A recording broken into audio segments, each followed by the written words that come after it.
दशरथ जी बोले, अरे कैकेयी तू क्या बोल रही है, जरा सोच के तो बोल।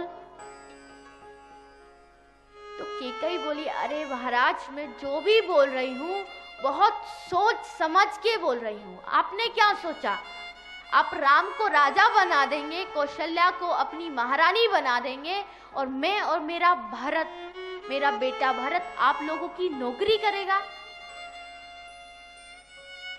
आपको 2 वरदान जो आपने मुझसे मांगने के लिए कहे मैंने मांग लिए, अब आप देना चाहते हैं तो दीजिए, वरना रघुकुल रीत सदा चल आई, प्राण जाए पर वचन न जाए। अगर आप इस वचन को तोड़ना चाहते हैं तो आप तोड़ सकते हैं, कलंक आपके ऊपर लगेगा।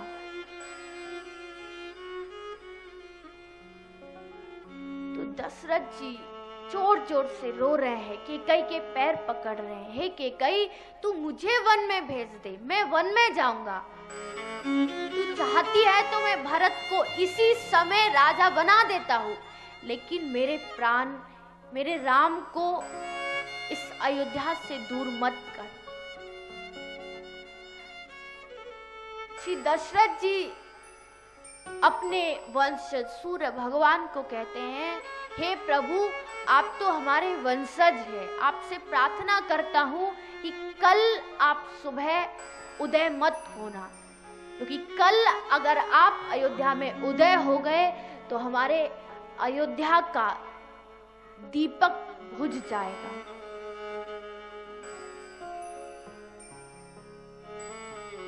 लेकिन इधर जब भगवान श्री रामचंद्र को पता चला कि मेरी माँ ने, कैकेयी ने मेरे पिताजी से 2 वरदान मांगे हैं, तो राम भगवान बहुत खुश हुए और बोले कि अरे आज मैं कितना खुश हूं कि आज मेरा भाई भरत इस अयोध्या का राजा बनेगा। अरे इससे बड़ी तो मेरे लिए और खुशी की बात कोई हो ही नहीं सकती। श्रोताओ, राम भगवान के जैसा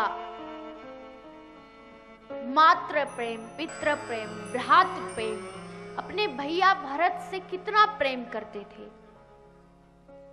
खुद भरत जी भी राम भगवान से कितना प्रेम करते थे। 14 वर्ष तक अगर भगवान श्री राम वन में रह करके तपस्वी का जीवन किया, तो भरत जी ने 14 वर्ष तक महल में रह करके तपस्वी का जीवन जिया।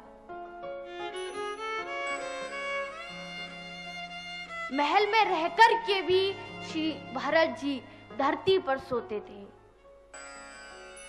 पैरों में चप्पल नहीं पहनते थे। राम भगवान के साथ माँ सीता जी थी, लक्ष्मण जी थे, लेकिन भरत जी तो अपने घर से अलग, अपने महल से अलग रहते थे। ना ही उनके साथ उनकी पत्नी थी, कोई नहीं था।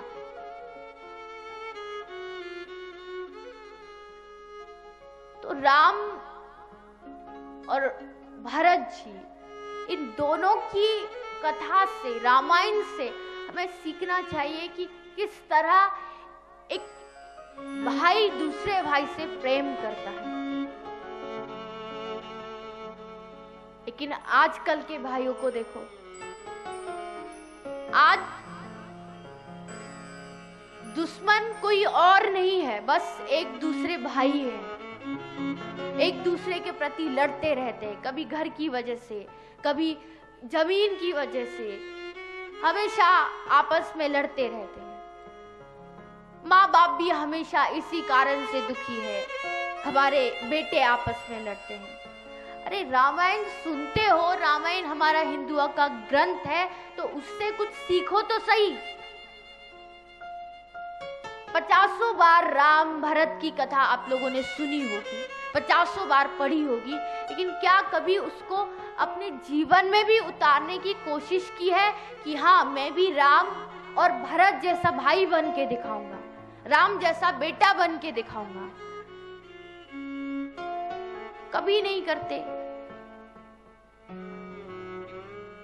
लेकिन आज राम भगवान इस बात से दुखी नहीं है कि मैं वन में जा रहा हूं, बल्कि इसलिए खुश है कि मेरा भाई इस राज्य का राजा बनने वाला है।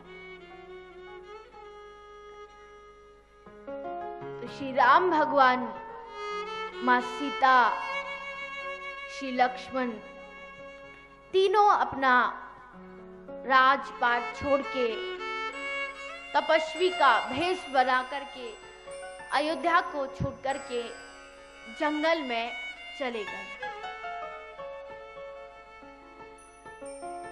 जंगल में श्री वशिष्ठ जी के आश्रम पर गए, आगे बढ़े तो चलते चलते रास्ते में भगवान श्री रामचंद्र को एक गंगा नदी पड़ी। अब श्री राम भगवान ने देखा कि गंगा नदी को पार करना है तो कोई नाव चाहिए जिस नाव में बैठ के गंगा पार करे।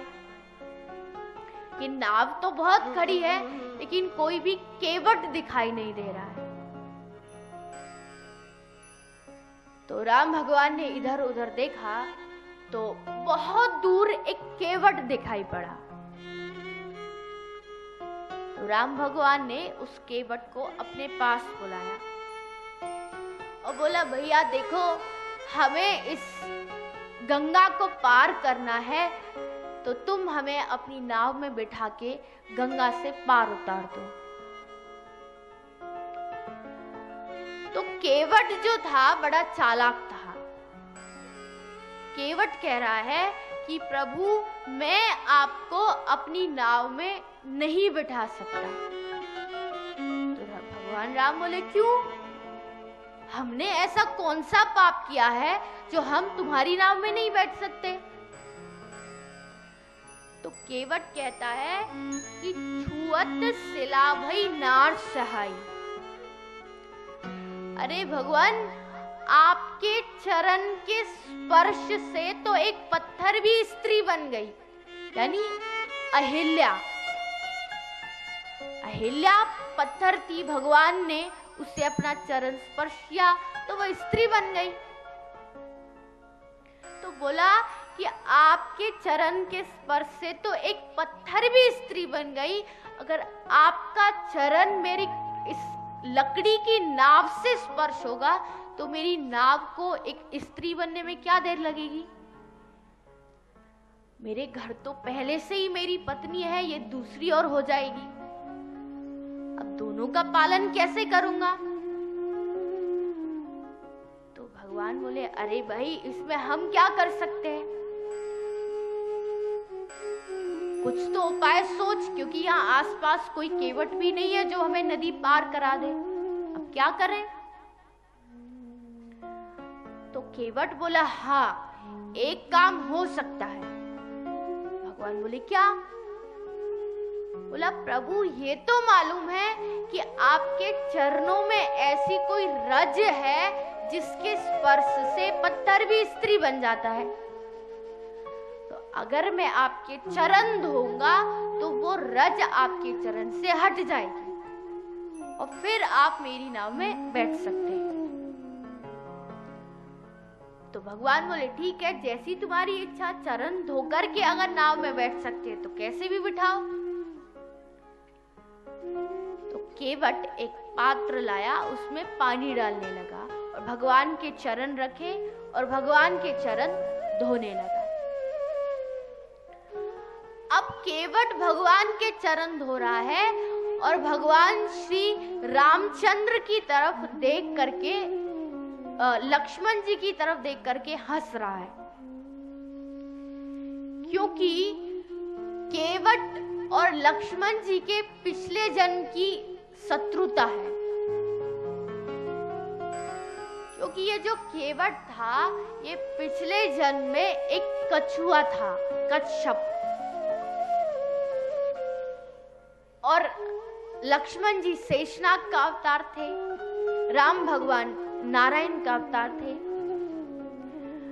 तो शेषनाग के ऊपर नारायण भगवान सो रहे थे, शयन कर रहे थे। तो ये कच्छप